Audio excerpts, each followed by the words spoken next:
Alright. How's everybody doing? I hope you all are having a wonderful day. I hope you all are ready for another Horror Saturday session. I'm saying this like I record every Sunday. I say Sunday. Saturday. My bad. Every Saturday. This is another Horror Saturday session where we react to scary videos on the channel recommended by the homeboy himself. You know who you are.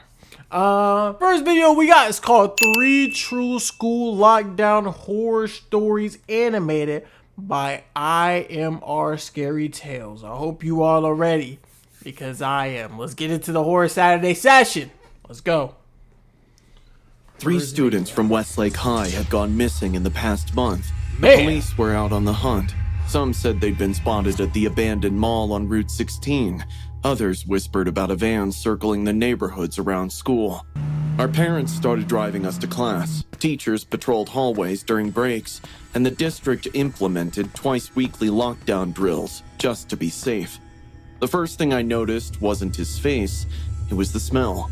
Copper and chemicals, like pennies soaked in bleach. What are we talking Our regular about? history teacher had been out sick for 3 days. This substitute, Mr. Rowan, carried himself differently from other teachers. While he wrote on the whiteboard, his sleeve inched up, revealing a dark stain his hasty washing hadn't quite removed. I was still staring, trying to piece it all together, when the lockdown alarm blared. The classroom froze. This wasn't the half-hearted monthly drill tone. This was the shrill, pulsing wail they'd only tested once, the one that meant inescapable danger. "Everyone under your desks," Mr. Rowan said, unnervingly calm. He didn't look one bit surprised. As we scrambled for cover, I caught a glimpse through the classroom window. Police cars silently pulling into the parking lot, officers crouching behind vehicles, weapons drawn. My heart hammered against my ribs. My uncle's a cop. Those weren't positions for a drill. Mr. Rowan didn't follow protocol. He didn't check the lock or turn off the lights. Instead, he pulled down the blinds with deliberate slowness, watching the police through the narrow gap. Something changed in his face. Substitute. Tightening around the eyes. Substitute a twitch on at the it. corner of his They mouth. caught you. That's how I knew they were here for him. I reached for my phone, but his hand clamped down on my wrist. His grip was crushing. Where did everybody Nothing else like a go? teacher's warning touch. "No phones, Hannah." His whisper had raised the hair on my neck. "I know you're a good girl." We hadn't done roll call. His other hand emerged from his pocket holding a hunting knife. Not a small pocket knife, but a serrated tactical blade at least 6 inches long. The kind hunters used to gut deer. The fluorescent lights caught its edge as he turned it slowly. "Everybody's phones now." Tyler caught my eye from beneath his desk. His jaw was set, and I recognized the look. The same one he'd had before breaking his arm jumping off Miller's Cliff last summer. Reckless determination. I shook my head fractionally. "You know what's funny?" Mr. Rowan said, collecting phones in a metal trash can. "How easy it is, walking in with a briefcase and a smile." He chuckled. "No one checks, no one inquires. You just say you're from the district office, and they hand you a classroom full of kids." A soft whimper. You know what? If that was me, I'm gonna be honest with y'all. I ain't doing that.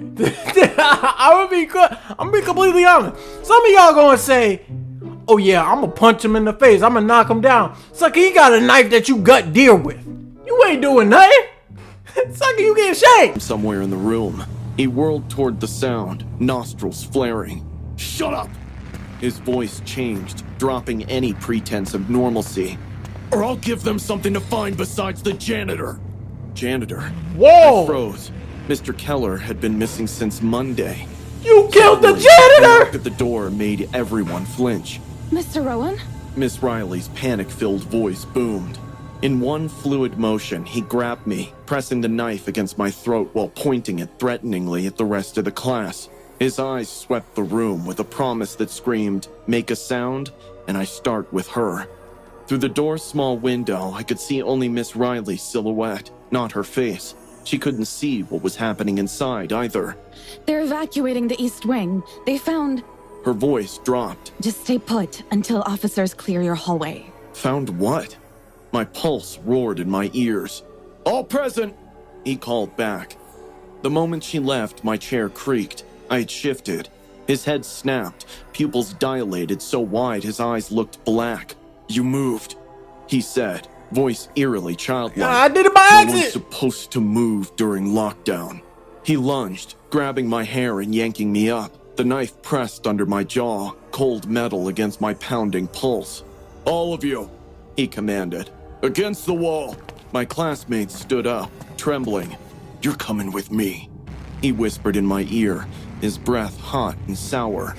Suddenly, Tyler launched himself from behind a desk, swinging the metal leg he'd twisted off of his Oh yeah, foot. Tyler! It connected with the substitute's knee with a sickening crunch. The man howled, slashing wildly. The blade caught Tyler's arm, opening a gash that immediately bloomed crimson. But the distraction was enough. I slammed my elbow into There you his go! ribs and broke free. We out! Everyone, get him! I lunged for the classroom phone, jabbing the emergency button. Room 207. I screamed into the receiver.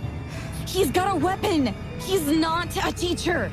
The substitute's face contorted with rage. He limped toward me, knife raised high. Why is he targeting her? He snarled, lunging forward, but Tyler tackled. Yeah, there we him go, down. Tyler! They crashed into desks, a tangle of limbs and blood and fury. Other students joined in now, desperation overcoming fear. Everybody join in! Books, Jump chairs, him! Anything to Hit him slow with them the down. chairs! The door burst open. 2 officers rushed in, weapons raised, shouting commands that blurred together in my adrenaline-soaked brain. The substitute was pinned, cuffed, dragged upright. As they pulled him past me, he turned, his face inches from mine, and smiled. Promising, terrible, like a death mask carved from flesh. "You disappoint me, Hannah," he whispered, so softly only I could hear. "I know where you sit, what you smell like when you're afraid." They shoved him forward, but he looked over his shoulder, mouthing 2 words. "Next time." Later, we learned the truth. Samuel Ketch was There a ain't man no next wanted in time, 3 buddy. You states locked for for crimes life. against kids and teenagers. He'd walked out of a maximum security psychiatric ward 2 days earlier, leaving 3 orderlies dead with their throats cut, the same way they'd found Mr. Keller, our Oh, janitor, man, rest in stuffed peace, behind the Mr. boiler Keller, in the man. East Wing basement. The real substitute had been found in the trunk of his own car, 3 miles from the school. Man. Sometimes at night, I can hear that soft click of the box cutter. I've switched schools, but I check the substitute's cuffs every time a regular teacher is out. Let me tell you, Tyler is MVP of all time. Sucker, he had a plan. He was like, yeah, you know what's going down. She knew. She was like, I'm going to trust my boy Tyler. At that point, marry that boy. Hey, look, he sticked up for you. He was the class hero. Marry that boy. Listen.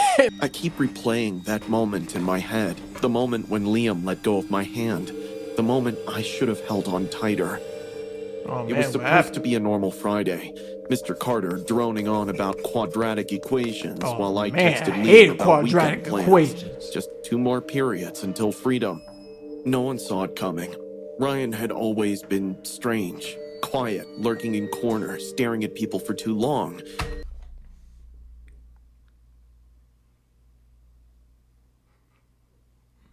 Let's be honest. That ain't no kid. That's a grown man dressing like a kid. Let's be honest here. But he was just another weird student at our high school. People made fun of him, but I tried my best to be nice to him. We exchanged smiles a few times in the hallway until Liam told me that he was getting creepy vibes from him, and I stopped looking his way. Then he was lost in shadows. Until that day, the school intercom came to life. "Attention, this is a lockdown. This is not a drill. Please go to the designated safe areas immediately." At first, no one moved. Then I saw Ryan sprinting past our door, a huge knife in his hand. Oh! Red. The hunting knife in his grip glistened under the neon lights. But his eyes, God, his eyes, they were completely empty. Black pools that seemed to soak up man, the light he ain't have around no them. friends. He His went lips crazy, were man. curved into a smile that gave me goosebumps. Someone was screaming. Mr. Carter rushed to the door. "It's jammed!" he shouted, panicked. Bang! Ryan slammed against the door, laughing. That A high, big childish boy. giggle that didn't match the blood smeared across his face. "Let me in," he sang, voice lilting like a twisted nursery rhyme. "Let me in or I'll blow your pretty little heads off." Liam grabbed my arm. "Noah, help me," he yelled, dragging a heavy desk toward the door. We slammed it against the frame, just as Ryan's knife slipped through the gap, narrowly missing my eye. Boy! "Smell your fear, Noah, baby." Ryan sniffed through the crack, inhaling deeply. "It's delicious." His eye pressed against the small window in the door, bloodshot and unblinking. "I've been practicing for this day, Noah. The others didn't scream enough. I know you'll shriek." A chill ran down my spine as his tongue darted out. Suddenly, we heard shouts in the hallway. Teachers and security dashed in, momentarily distracting the monster. Ryan stepped back, tilting his head like a curious animal. "Hide and seek," he whispered. "Ready or not." "Now!" Liam hissed, and we yanked the desk away and fled. The hallway was a nightmare. Sprinklers drenched everything, making the floor slippery with pinkish water. Bloody handprints smeared one wall where someone had dragged themselves away. Oh, Two freshmen man. huddled by the lockers. Oh, bleeding wounds. man! Us and then just watched. One whimpered. Said something about loving our pain. Halfway down the hall, I saw Ryan standing motionless at the other end, knife raised, head tilted at that unnatural angle. He removed his hoodie, revealing a vest covered with wires and bulging packages. "No more running," he called, voice echoing. Then softer, almost intimate. "I need to see inside you, Noah." We ran. Liam Where'd the teachers go? into the lockers. Before I could help, Ryan was there, moving unnaturally fast, knife slashing. I swear to God, Yo! I ripped a fire extinguisher from the wall and swung it, connecting with Ryan's shoulder. He didn't even flinch. Why'd you hit his Just head? wider. "That tickles," he giggled. Why eyes would it hit his dilated. head so Want to see hard? what real pain looks like? Nah. He lunged at Liam, who barely dodged the blade. By then, we had reached the emergency exit. Through its window, red and blue lights flashed. Help was waiting. Liam turned to me, face pale with terror. "You go first," he said, voice shaking. "No, we're going together."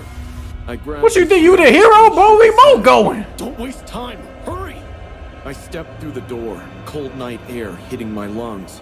I turned back, reaching for Liam, our fingers connecting. That's when I saw Ryan behind him, appearing like a shadow. His eyes met mine as his arm plunged forward. "No!" I screamed. The knife entered Liam's back. His eyes went wide, mouth opening in a silent gasp. Ryan's face transformed with pleasure, eyes rolling back slightly as he twisted the blade. His tongue darted out again, tasting the air like a snake. "Beautiful," he sighed, as if witnessing something transcendent. The cops were running toward us now, but Ryan wasn't done. The blade flashed again, driving into Liam's side with a wet sucking sound. I couldn't let go of his hand. I couldn't. "Just hold on, don't let go," I begged. Blood bubbled from Liam's mouth, but somehow he managed to smile. "Live your life, mate," he whispered, his fingers going slack in mine. And then he let go. I screamed as his hand slipped from mine, as his body crumpled onto the concrete. The cops tackled Ryan, who didn't resist. He just stared at me over their shoulders, smiling that unnatural smile. "I'll see you in your dreams, Noah," he said, voice carrying impossibly over the chaos. Hours later, I sat on the curb outside the school, wrapped in a shock blanket. Someone had washed Liam's blood from my hands, but I could still feel it, sticky between my fingers. The paramedics couldn't save Liam. He was gone before they even closed the ambulance doors. As dawn broke, I stared at his bloodied school ID, trying to focus on his smile rather than Ryan's words. Sometimes at night, I still feel Liam's hand slipping from mine.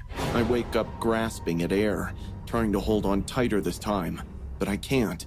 And somewhere, in juvenile detention, Ryan waits.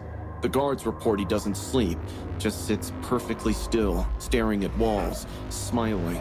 Sometimes, in the darkest hours of the night, I swear I can feel him watching me through the miles between us. And in my dreams, he whispers that he's coming for me, that he wants to finish what he started, that he needs to see inside me. You know what? You know what? It was your fault. Why are you standing? Like, hold on. Go back for a second. Go back. You telling me we're outside? We're standing outside. Why are you standing at the door? You're black. You need to leave! I was halfway through my second cup of coffee when the call came. It was Mrs. Gallagher, my daughter's homeroom teacher. I'm just stunned, While man. sobbing, she told me the school was in lockdown as a mad high schooler got in with a gun. The mug fell from my hand and shattered on the kitchen tile. I grabbed my keys and raced out the door, already dialing 911. I ignored the traffic laws. The only thing in my head was Bloom, my daughter, my only child. She was all that was left of my wife Claire, who died 5 years ago. I'd raised Bloom alone, shielding her from everything. And now she was still in a school with a kid with a gun. The outside of the school was in total chaos. Police cruisers, ambulances, and fire trucks blocked the road with their flashing lights illuminating the pavement with violent streaks of red and blue. Officers in tactical gear yelled orders into the radio. Parents were gathered at the barricade yelling for their children. I shoved through the crowd, barely able to breathe. "Derek, step back!" It was Officer Brady from my neighborhood. I grabbed his sleeve, my voice raw. "My daughter's in there. She has asthma. She could suffocate. Let me in." He shook his head firmly. "We have it under control. You need to stay back." "You don't understand," I hissed. "If she panics, she could collapse. She needs me." Brad's expression didn't soften. "We'll get her out. You just have to let us do our job." For a moment, I stood there, fists clenched and my body shook with helpless rage. I could hear the cries of parents ringing in my ears, but I was not going to be still while my daughter was in there. Facts. I slipped back away from the crowd and gingerly walked around to the back of the building. I discovered the loading dock, which was completely empty. There were no officers and no barricade. That's when I saw it. A window, slightly open. Big enough for We me to getting in squeeze there. through. We saving our I didn't daughter. hesitate. I pushed the window up, climbed up onto the ledge, and fell inside. My hands stung after the fall, but I didn't care. I was inside the building. The hallway was dark, with flashing emergency alarms projecting dim red lights. The sounds of faint sirens wailed in the background, but were muffled by the heavy silence. I moved slowly, hugging the wall. My breath This man came know what he fast doing. and shallow. Every step felt too loud. Suddenly, a loud gunshot made my ears ring. Down the corridor, windows shattered, sending glass cascading onto the tile. My legs locked for half a second, but then I moved, faster now, toward Bloom's classroom. I knew precisely where it was. Turn left, room 214.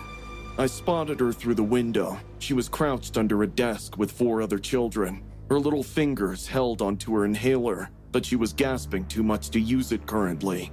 Her lips were pale, and her chest rose and fell in small, short breaths. I didn't care if I exposed myself. I opened the door. "Bloom!" I hurried to her and got to my knees. Her eyes widened in recognition, but there was no voice. Her fingers were fumbling with the inhaler. "Breathe, not baby, just like we practice." I could hear the shake in my voice. Nice and slow. Her hands were too shaky. I took her small hands and guided the inhaler to her lips. Take a deep breath. Hold. Okay, count to 3. That's my girl. Behind me, a boy maybe 10 years old pulled at my sleeve, barely supported by his voice. "He's coming." I stiffened. Footsteps. Heavy, slow, deliberately. You a grown The man. shadow We got appeared this. first, stretching against the wall. Then he stepped into Oh, he got a view. shotgun. Kid, probably no more than 17 or 18. His face was Boy, still I'm a tackling him. mess, but his eyes were empty. He was carrying a shotgun in his hands. His eyes were flicking to the classroom door. He couldn't see me yet. Move, Derek. Now. I shoved Bloom into the wall, leaning against her. He lifted the gun and fired. The tube lights overhead shattered, exploding glass. The kids screamed, crying under their desks. Bloom was holding on to me, squeezing my arm with her fingernails. I didn't think. I lunged. Hey! I yelled, grabbing a chair and throwing it at him. The metal legs smashed into his ribs and he stumbled back, Ooh! the shotgun falling out of his hands. Run! I screamed. The children took off, gripping one another, sobbing and finding their way to the hallway. Bloom's legs weren't holding her, and her air was short, but she still moved, breath short and quick. Go, baby, don't stop! I shouted. The assailant regained his footing, charging me into the wall. I hit my head on the plaster and my eyesight blurred. He was on top of me, fists flying. I could taste blood. My ribs were screaming at me. My fingers closed around something cold sometime during the fight. The shotgun. I squeezed it and swung it wholeheartedly. Bone broke. Boy! Splattered. He knocked out! Onto the tile, moaning. I outstretched my arm as I rolled off the floor. My ribs were writhing, and my knees wanted to fold in on themselves, but I forced myself to move. As I staggered out of the building, the first thing I saw was These Bloom cops in ain't do Officer nothing. Black's arms, crying uncontrollably with her face buried in his chest. Bloom! I yelped, my voice cracking. Her head snapped up. She broke free from Brad's hold and ran toward me, arms outstretched. I held on to her, gripping her so tightly. I worried that I might break her. I felt her tears soak my shirt. I kissed her forehead, again and again, swallowing back my own tears. I'm here, baby, I have you. You're safe. W She was father, alive. man. She was safe, and so was I. Man, that was crazy, bro. Let me tell you, Father of the Year. The cops ain't gonna do nothing. Parents screaming out ain't gonna do nothing. I'ma do it myself. What are you talking about? Next video we got is called Eden by I-88. Let's go. Man, that one was crazy, man. I'm still stunned, y'all. I'm just like, yo, that was a good. Those are 3 good ones, man. Except for that second one, man. That second one made me mad. Like, why was you standing at the door? All right, I'm done talking.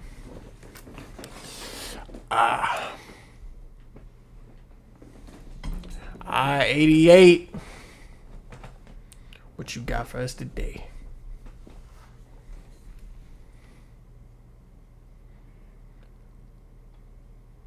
Lust of the beast's garden will bait your souls of the damned, and only then you will feel the wrath of Eden.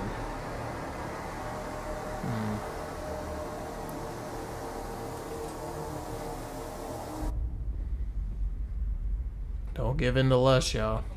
Oh my God. Call in like any regular person. You really need to go to Alcoholics Anonymous because you this close. Man, what are you, my dad? Nah, you Whoa. know, it was definitely turning to you. I can't believe you tried to fight KP, man. KP and his girl was all up on me.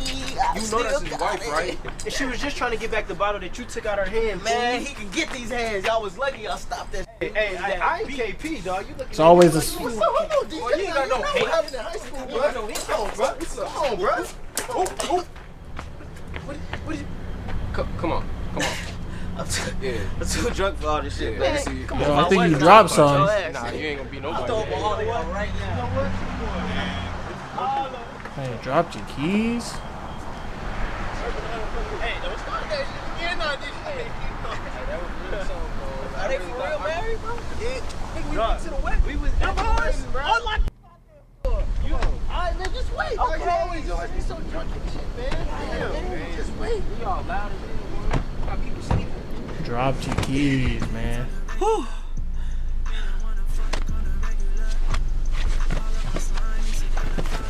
Yo, I can't find my key. What? Hey, y'all hold up. I'm finna go. I think I left my key outside. I'll be right back. I think I left my key. Don't leave me.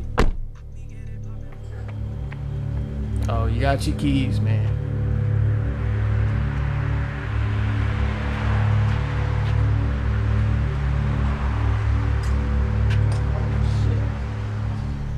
what? They just don't make butts like they used to, man. Let me see. What? Damn, she bad. She was at the crib too. Yo, hey, that's relatable, man. I'm saying it's relatable. Like, Can I use your phone? I think I lost mine. I'm sorry, I ain't got my phone on me. What's up, beautiful? It's a little cold out here. What, you need a ride? Oh, he giving it in. Oh, baby, so what's up? Oh man! Oh, you gone, bro? You gone, man. Man, rest in peace. I don't even know his name. Man, I'm about to go check on DJ before Oh, somebody thinks DJ. you're homeless. Okay, we know. Rest in peace, DJ, man.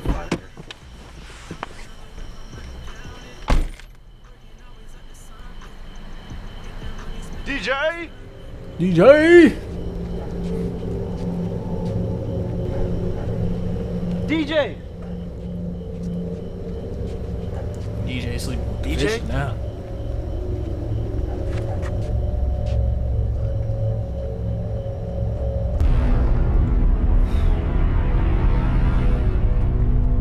Yep. He knew. He knew that's why he was gone. He knew. Jason! Elliot! Elliot! Nah, you heard him get snatched up. Oh wait, he ain't got the keys. He can't go nowhere. Elliot! Oh. Yup. Just go ahead and accept it. Is that your friend?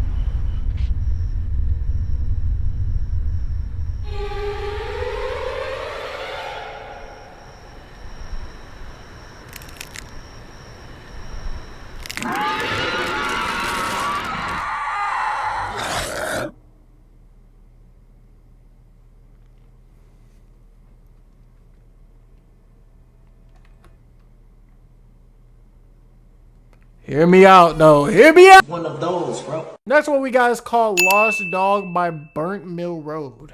Let's get it. It's already starting off crazy. We ain't even get past the intro yet. What the freak? Outside in the dark. Helping me out, man. I can't believe she just ran off. Oh, looking for the dog. Nah, Hey, look, man. you're the only one who responded. Look, man. If we live in the woods and the dog ran off, you on your own. We gonna go get another one. Oh, shit. Blizzard gone? Hey, next Blizzard coming up. You know what I'm saying? Hey. Yo, this go down there. quality is crazily She wants to be bad. down there. Is it just me? Is it my quality? How'd she even get Oh, yo, down I had here? that joke on 480, bro. That's free.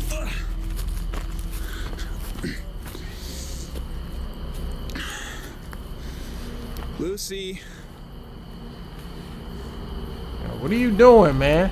Aaron? Yo, quit playing, bro. Watch you gonna be like, I ain't even got a dog. I have to tell you something. I ain't got a dog, huh? You're such a nice lad. Oh, never mind.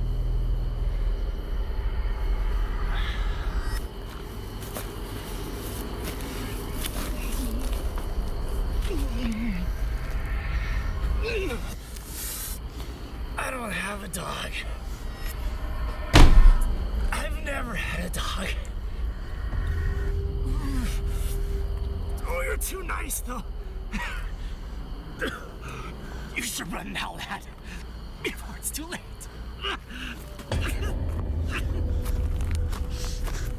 This man running slow as Christmas, man. I would've. Boy. Aaron?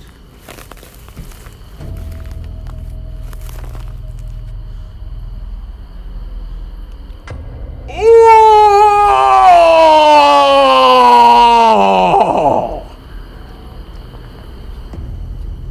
Oh, that's gross. That's just gross. Oh boy. Oh boy. Why is this man still backing up? Like, sucker. Oh man, this guy. Yeah, just take your fate, bro. Just take your fate with that.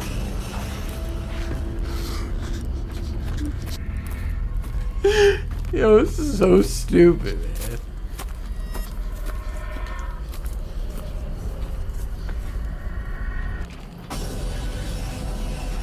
What's up with the sound effects, man? It's just a deer, bro. I have no idea what's going on either. Like, oh.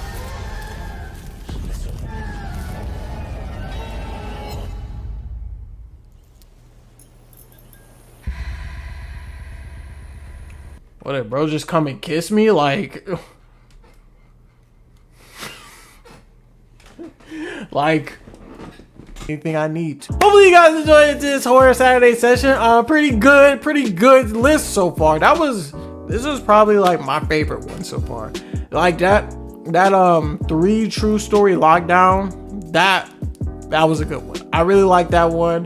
That was a really good one. Hopefully you all have a wonderful day. I'll see you guys in the next video. Peace out.